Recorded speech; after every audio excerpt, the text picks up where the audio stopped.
Thank you for joining us for this session. I'll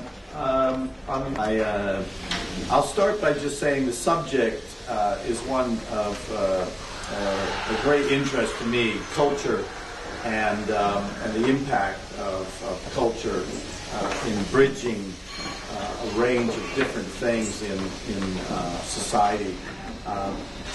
The artistic and cultural aspects are a little bit like sport. They cross all, it's like you can have the Olympics of culture. And it brings people together under a common umbrella. And it moves away from all of the challenges that we experience in our own independent cultures. And so I think it can play a role in, as I said, bridging the cultural divide between all of the different nations, whether it be Islamic, or religious, or inherently cultural, and then it. I think it starts with creating awareness. People start to learn about others' cultures. And I'm finding it fascinating. I have a young boy, and recently said to me, when do you want to come and visit me in London? And he said, well, Dad, actually, I'd rather go to Japan.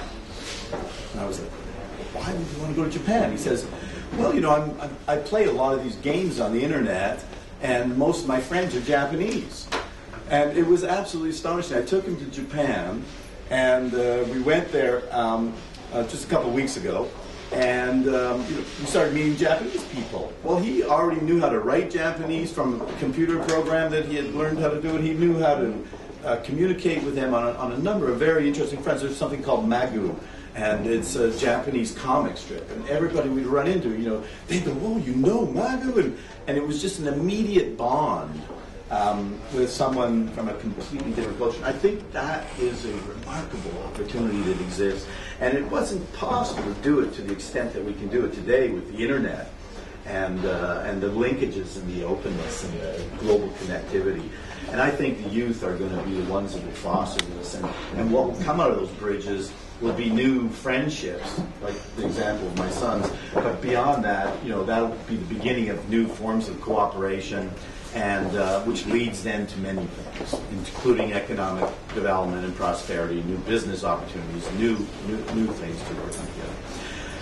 I think the Arab nation is particularly uniquely positioned to foster extended and expanded cultural development, in part just because of the Sharia law within Islam for the zakat, and the idea that people have to and are responsible to commit a portion of their wealth to charity and to social good.